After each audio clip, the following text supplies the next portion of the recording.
Football is like life. It requires perseverance, self-denial, hard work, sacrifice, dedication, and respect for authority. Vince Lombardi. Hello everyone, welcome to a new episode of Malek podcast. Today we're going to talk about my kind of professional, if I can call it, my semi-professional career in American football, but also through the martial arts and my overall experience as an athlete. Thanks to Kevin McNee that brought the ideas, was saying like I should talk about this, share my wisdom, my experience about, all this world around athleticism and athletic experience. Before we go through that, thank you for watching me or listening to me. Please leave a review on the platform you're listening to me. Share a comment. And the more we share, the more people know about it. So feel free to tag MLK Abilities in it. If you share new stories or wherever you need. Leave a comment if you have any questions or you want to share your own experience to others. Now, jumping right into the topic. So maybe if you don't remember, I made an episode that was the first episode of introducing myself, what I did, what I do, and some details about my life. And so I don't know if I talk exactly in details about what I did, but I played American football for 11 years, coaching and playing at different levels. For the little story, I'm from a little place in France called the Basque Country. It's a beautiful region, one of the best. If you need to go over there. And this region of France is really well known for rugby. And rugby is a direct rival of American football. And yes, we have American football in France, believe it or not. But I started in a very small town, not a small town, but a small club that was third division with the seniors. It's a civil club over there. It doesn't work the same than in North America, where you can be part of a team through a school, through an educational system. This is different in Europe, at least in France. And I started over there after watching the movie Remember the Titans, a great movie. And my mom came back one day from work and said, you have to watch a movie. And I remember that I was always searching for my sports, like a sport where I wasn't basically kicked out because I was too violent. I had a lot of energy. I loved the contact, hitting people for some reasons. But I tried boxing, but I didn't find the right mindset, or I wasn't really into that. Maybe it's the coaches, maybe it's the place I went. It didn't work out after 2 sessions. And so I was looking for the sports I wanted to do because I was kicked out of rugby because I used to tackle everyone, even though they didn't have the ball. I played soccer for 10 years as well, being younger at different levels. I was a striker. But I needed to find my sports. I did also swimming. I did tennis. I did some martial arts, but just boxing in the beginning mostly. I did, what did I do? So many different sports, mostly through different organizations that brings you a bit everywhere.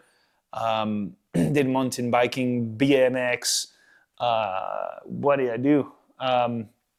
Handball. I played handball as well for a few years. I was a goalie as well. So I played different sports, but I never really found the right mindset, the right team. And when I discovered football that night, I was like, why do I do that? That was completely new for me. I didn't even know the name of that sport. And my mom told me, I know actually a friend that plays American football, and we have a team that is called the Atlantis. I don't know how you say that in English, but Les Atlantes. The Biarritz, from Biarritz, and it's a small club. Even though we had one figure that he went into the NFL as a French, it was early 90s. Richard. I don't even remember his name. Richard something. And he went in the NFL, and it was a very small club. We used to play, like, we called it the potatoes field. This is how we called it, because it was so like it was not maintained at all. You know, it was like the last rugby place where the actual rugby players used to play. So we had like the third world field to play and train on it. But for us, it was everything we needed. And I don't really know how much it evolved now. I know we had better fields and so on, and more recognition because of some titles and so on. But it's still tough for sports that is similar to rugby to thrive in a place where rugby is king. You know, it's like you try to bring some, I don't know, some football or soccer in Canada, where Canada has hockey first. You know, it's kind of similar.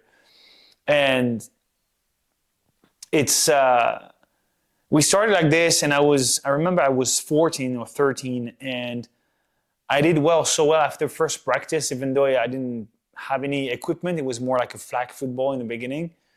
I was like, I want to do that. And quickly, I already had quite a good like body structure, you know, some muscles that were starting to build even at 14. I always were very athletic. And it wasn't a problem to fit with the adults. After like 2 weeks, I started to train with adults, not playing games, but I started to train with adults. I wanted to contact and so on. And I went 100% in, like, and the adults loved the fact to see, you know, these young players that were not afraid to jump in and to hit adults and to be tackled by adults and so on. And so I played with like the juniors team, and actually for a year I played with the juniors when I was supposed to be a cadets, they call it.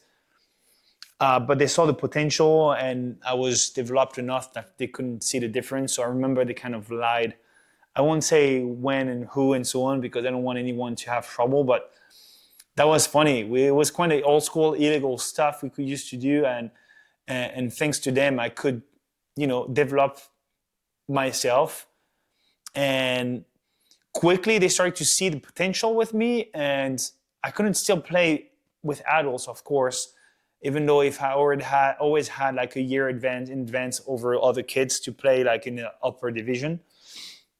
But we had a great time, and this is where I actually met my best friend as well, one of my best friends, and we played for 10 years on the same field. Well, not for 10 years, but at least for 8 years on the same field, in the same positions, but opposite way. For years in different teams. We played like in civil teams, but also in the national team together. And at some point we trained in the University of Sherbrooke in Quebec. So we went in and out depending the countries we moved in to train and play. But we played, I think we played all our games together for the national teams, and in France for sure. And that's quite a beautiful story. They used to call us the Texas Bros, because we went to Texas to play the World Championship later with the national team. But I'm going to get back to that. So basically, after the adults started to see the potential, and it was like, there is a chance for you to be able to play with the national team after 1 year and a half of playing football. And I was like, yeah, you think so? And yeah, they say, yeah, for sure you can, and so on. So you have to try it out. So go to try out and so on, and started to play games and to play different positions, from quarterback to running back to cornerback, linebacker, offensive line, defensive line, special teams. I played all the different positions, because in this region at least, there is so few people that they put you where we need. And I was good everywhere, so I was so passionate. I used to watch the NFL and the NCAA, and even to watch some high school games from the US to learn from them. And I was so passionate about it. It was just about football. I just had football in my life. And I pushed to the point where some recruiters started to see me, and I started to attend some camps where there's some clinics, we call it the clinics, that were organized by the province or the region of France where they invite you and all the players to be seen and to detect. So it was called as well the detections.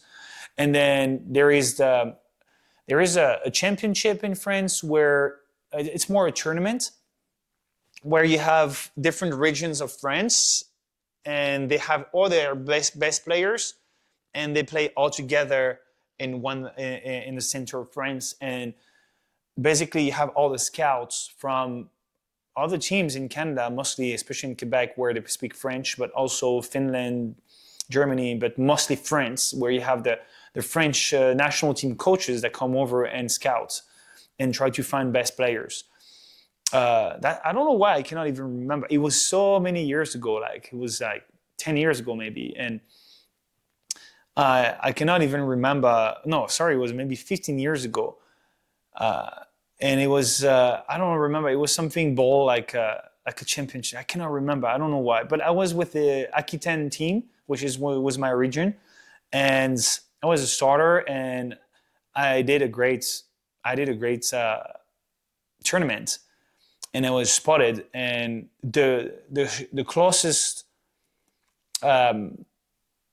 national team training facility.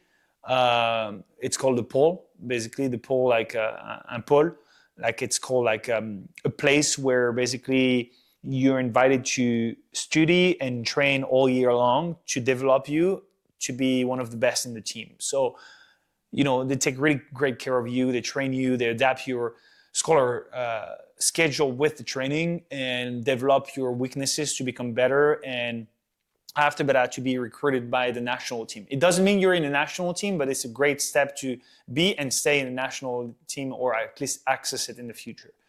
And it was in Bordeaux, which is 2.5 hours from where I used to live. And I was already like scouted and made the national team when I was 14 or 15. And I played my first game versus Sweden.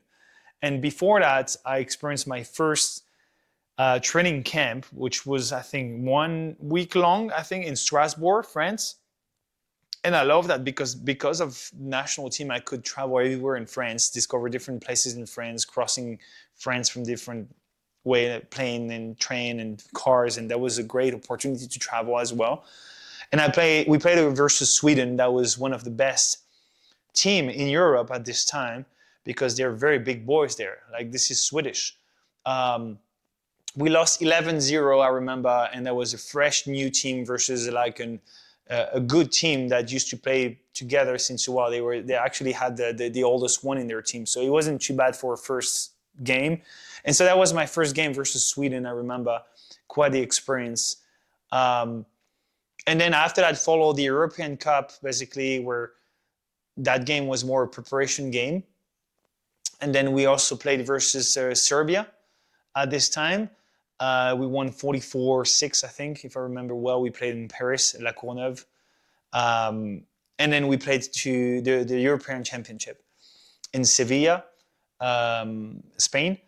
And we ended up vice champions. So we went to the finals against the Austrians, and we lost. We lost from...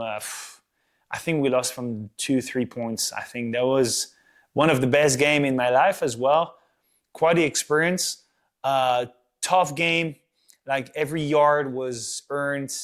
There was fouls in a way that you should have seen that game. That was a great game, and we lost. We were so sad, I remember, but such a great game. And I did such a great competition as well. I was one after that of the leaders of this team.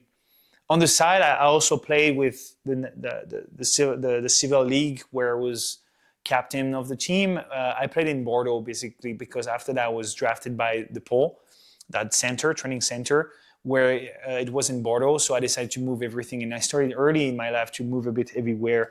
And Bordeaux was the destination where I kept going with my studies as a welder, and to be the best players I could. But also, sports brought me structure in my life, where I didn't like school much than that.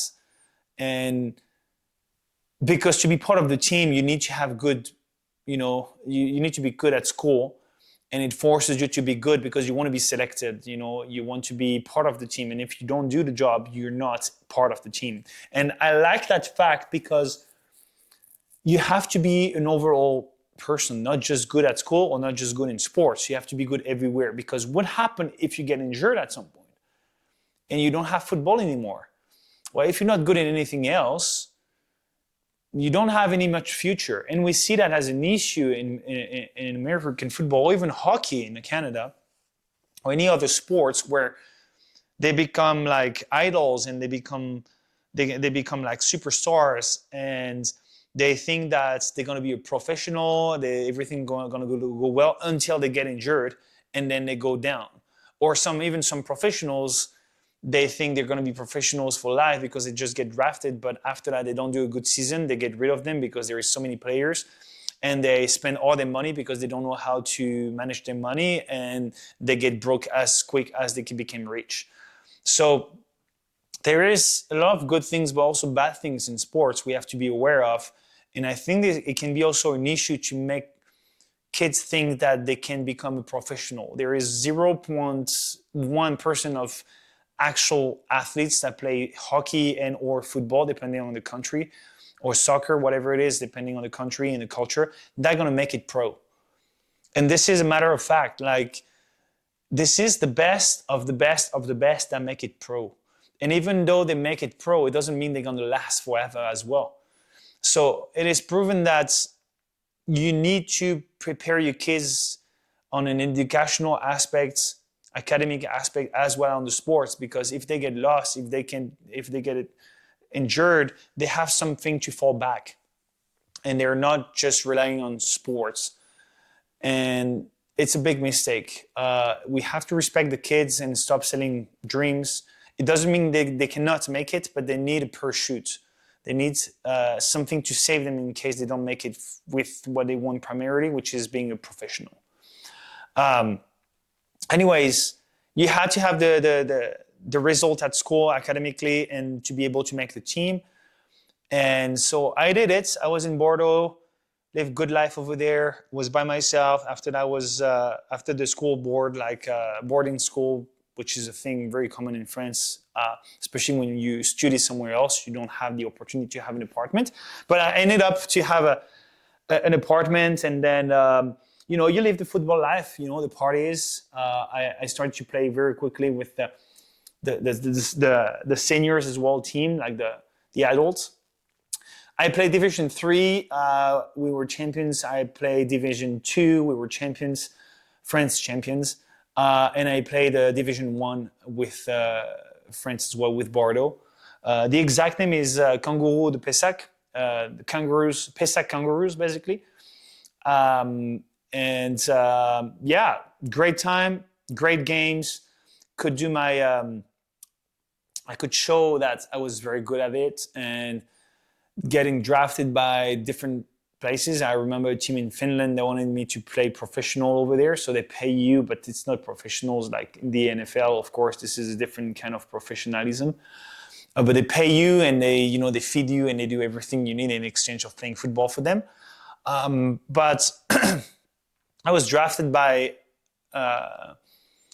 a college sorry, not a college, but it's a high school in this thing in Quebec called Thetford Mines.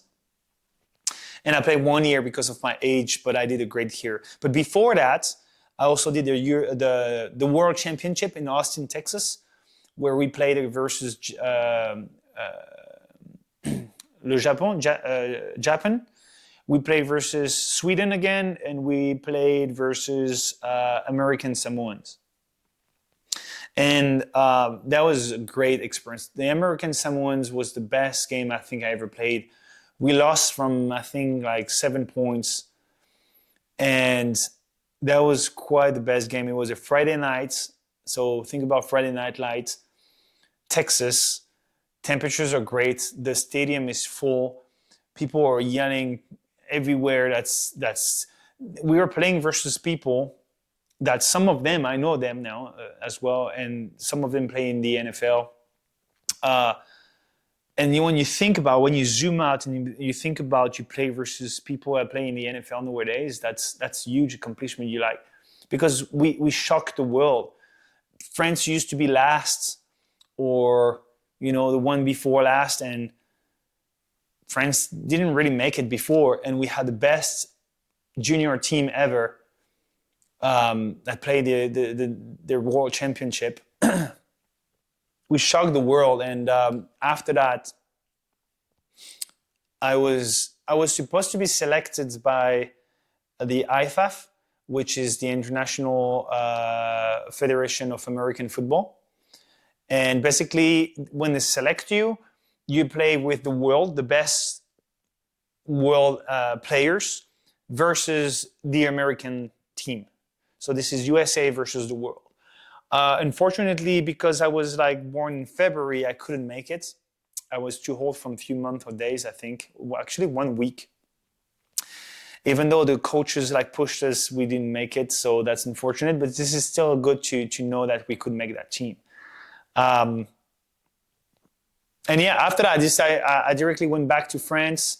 We played the season with the Division 1. We didn't become champions, but we did a great season. We ended up top 3. Great games over there, great teams. That was quite the experience.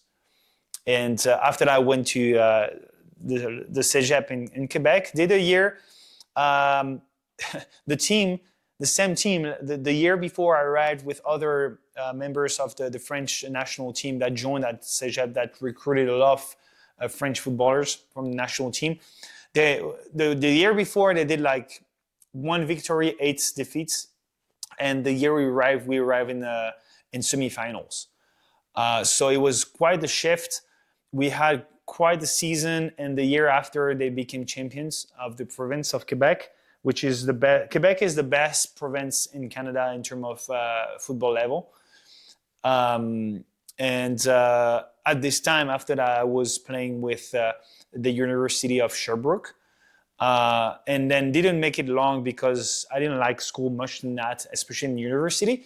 And so I decided to find a job as a welder, and it was the start of my transition. It was a tough call because I wanted to become professional, at least in the CFL. But I understood that if I don't do university, it won't happen unless there is a draft selection that happened. But there is a kind of a shift where I didn't find the same envy and motivation to play, because I kind of loved this sense of community, to play with my best friends and the people I used to play with. I lost that. It was more now a business thing more than playing football for fun. And that's an important component in the sports. And unfortunately, it wasn't here anymore, and I didn't want it after that. Hey, quick break. I hope you enjoyed the show. I just wanted to let you know, guys, we're super grateful for your support and listening to us. If you want to help us to maybe enhance the quality of the podcast, to spread the word to more people so we can have maybe other invitees on the podcast, I invite you right now to subscribe and share the podcast, and also leave a review to help the algorithm to help and push the channel.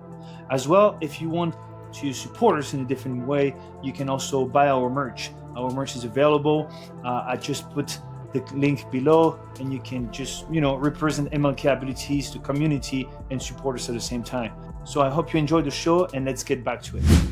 So right after I went through that transition from university to semi-pro, so I played semi-pro in the province of Quebec, but I was also a welder. I had a visa after my student visa to become to have a work visa as a welder.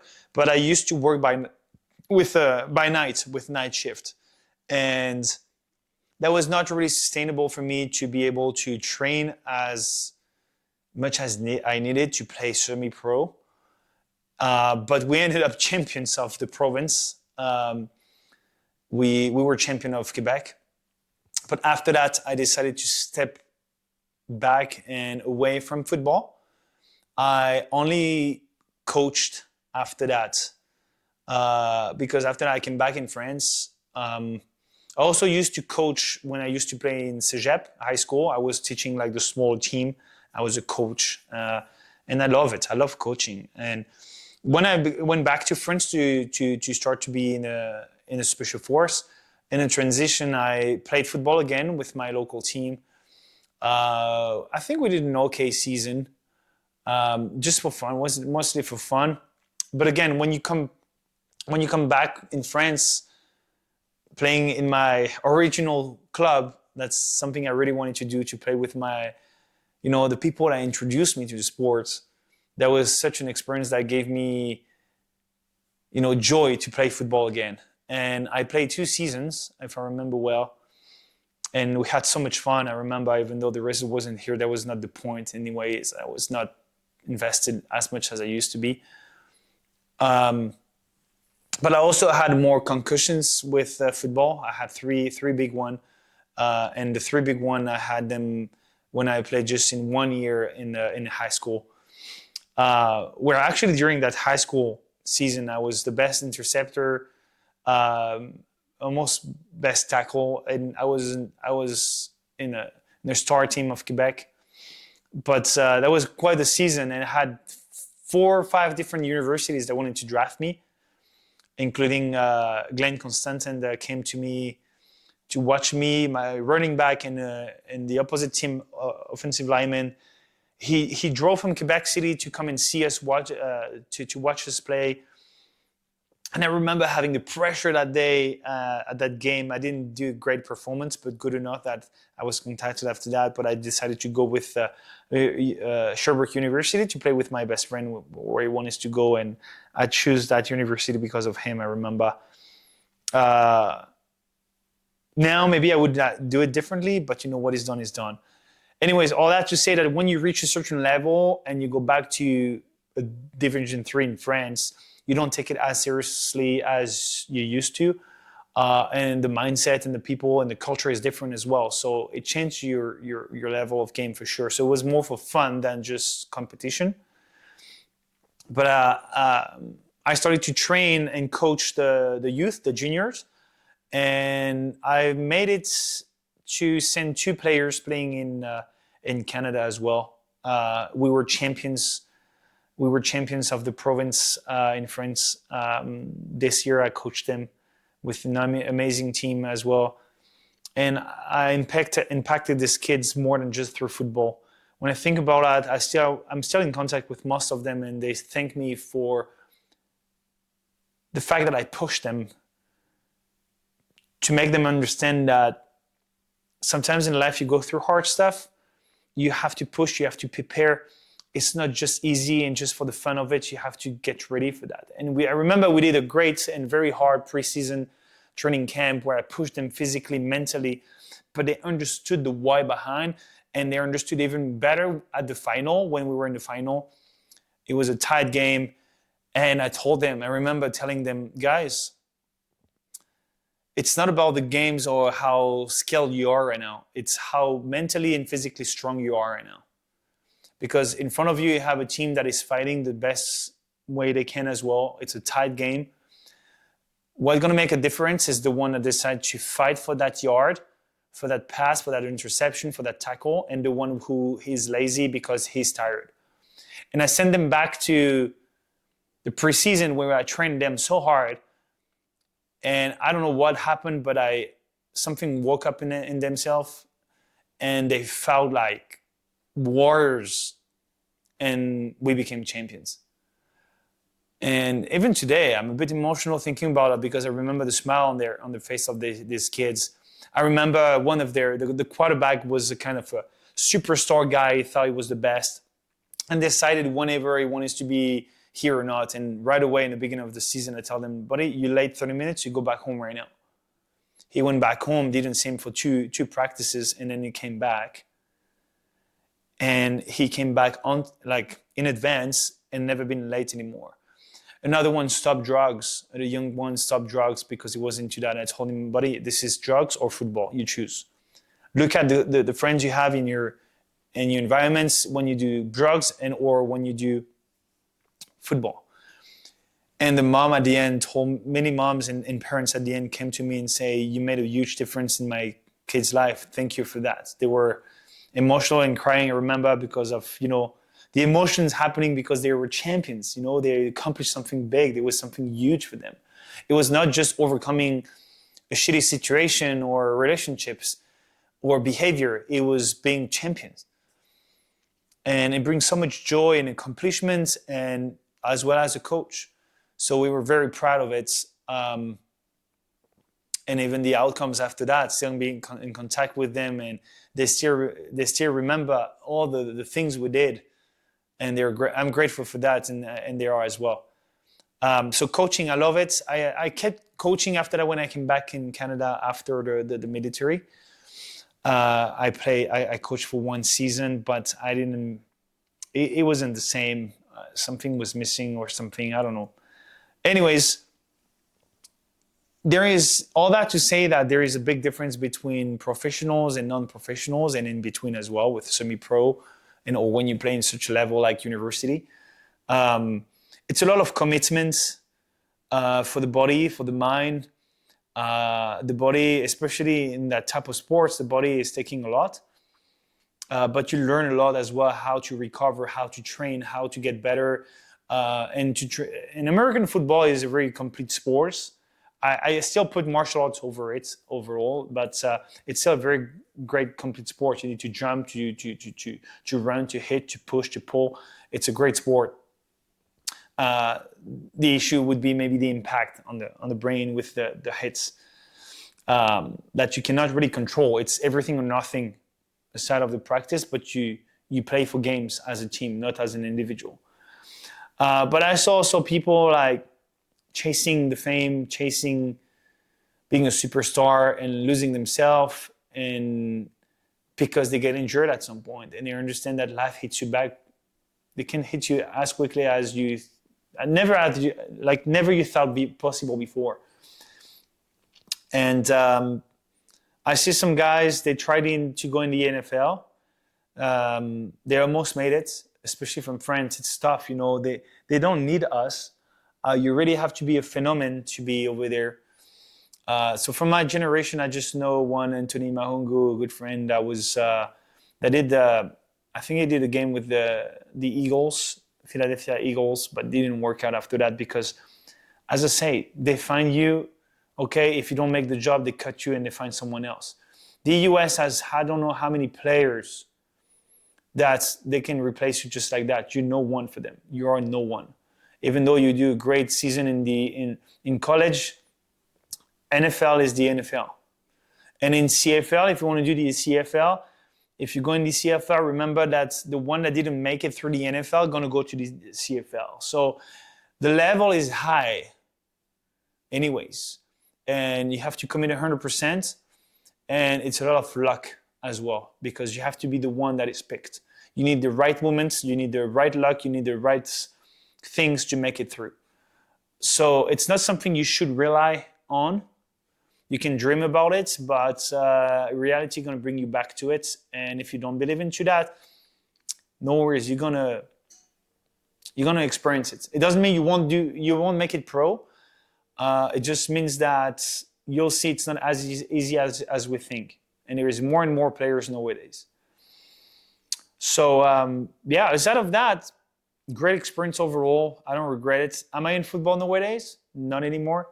I don't even follow anything. I love watching football, but I don't take the time to watch football. I don't even watch sports overall. I think I just watch like few people in the UFC.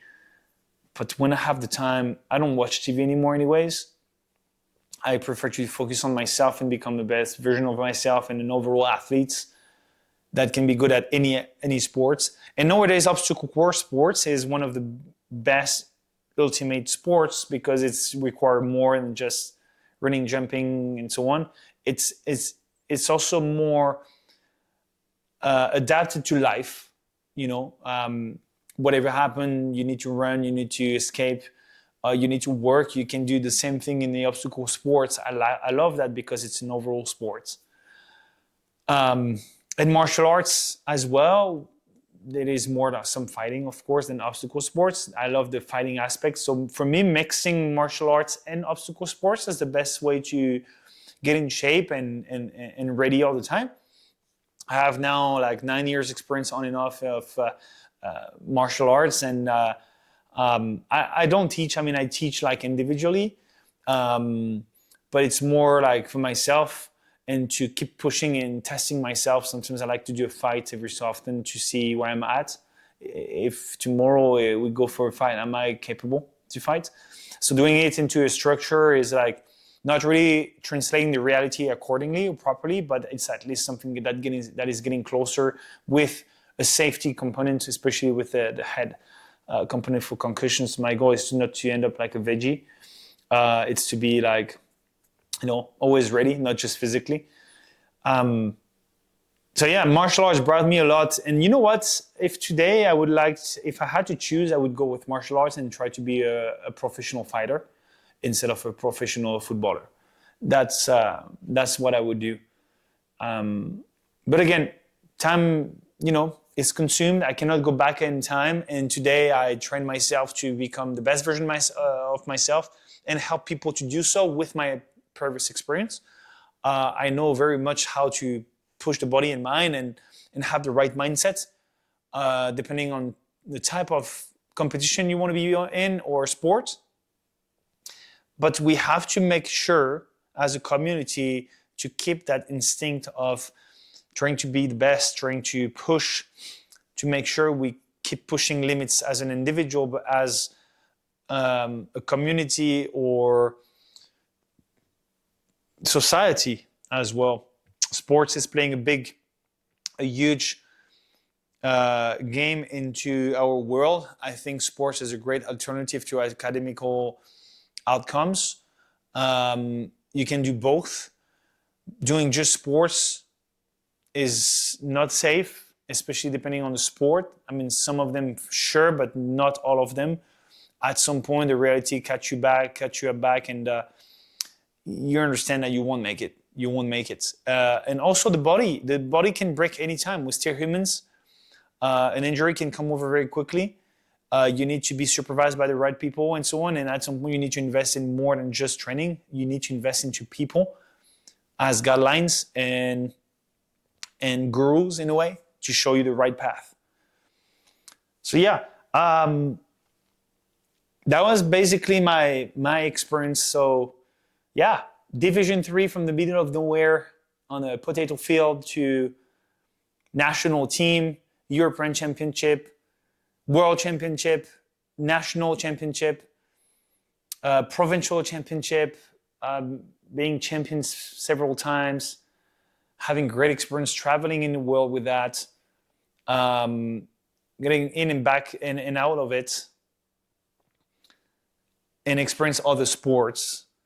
So I think that the best way to be an accomplished human being is to try different sports and to be good a bit everywhere instead of being a specialist, especially when you understand that at some point you won't be a professional. You need to be good a bit everywhere as a provider, as a protector, whatever you're man or woman, that is important for you anyways to maintain a certain level of fitness and awareness to be able to provide for your family and for yourself, of course. So you're able to enjoy life as in sports and or recreational activities with your kids, friends, colleagues, whoever it is, but mostly yourself. So I hope it brought you a bit of an interesting point of view. Of course, at some point, sports become a business. You don't need, but they ask you to take some products.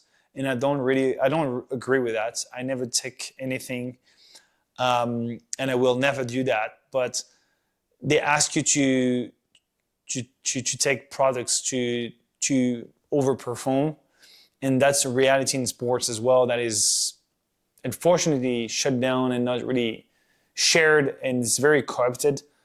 So at some point, sports become business. You're paid to entertain the people. And that's why I don't like to watch pros anymore. I like to watch kids playing or teens playing or like very, not professional, but semi-pro and or civilian leagues where adults just do it for the fun of it and not just to become a professional. So it's more honest, it's more raw, and you understand this is not scripted. You understand this is authentic. So that's why I prefer to support as well. And encourage and support your local teams that are not professionals yet. You're going to find more a sense of community, less a sense of business. And also you're going to see some healthy players instead of corrupted and doped players. That's a reality as well. And they will ask you to do that. I never jumped into that, and I will never. I'm pro like natural. I believe of the physical abilities of a human body doing the things naturally. It's up to us to choose what we support and what we put our money in as well, and time and energy for sure. I hope it helped you to understand the world of how it works from France to Canada, about my story. Maybe it translates to your story, whatever it's for business or sports. But this is who I am. I was number 33 most of my life. Play different positions, mostly in defense, linebacker, strong safety, cornerback, some running back sometimes, slot receiver, special teams. And you can find I think you can still find my highlights online. If you put highlight football Malek, you may find something. Anyways, take care of you. I hope it guide you and maybe give you some advice. Maybe you're leading a youth somewhere. Feel free to share this episode with them and with others. I hope it brings you some wisdom, some understanding about the sports. And what about me now? My goal is to be like a good businessman, and I really want to try to compete again in an obstacle course race, maybe at some point. I don't know, as a pro, I want to see where it leads me, but I'm also a surfer on the side. Since I'm 14, I surf. And I think it's a great sport that doesn't require much competition, but just peace, to find some peace in the ocean. So that's who I am, and I try to be, and maybe to compete as a fighter again. I'll see. You all know anyways. All right. Thank you very much for listening to me. I try to not keeping it too long, but I hope you enjoyed this episode, and this is insights about me. And if you have any questions, feel free to reach me out. If you need guidance, questions, advice, please come to me, ask me questions, ask in the comment sections, contact me directly, share this episode, like, comment, and leave a review on the platform you're listening to. Thank you very much for your support. Take care, and until the next episode, stay safe.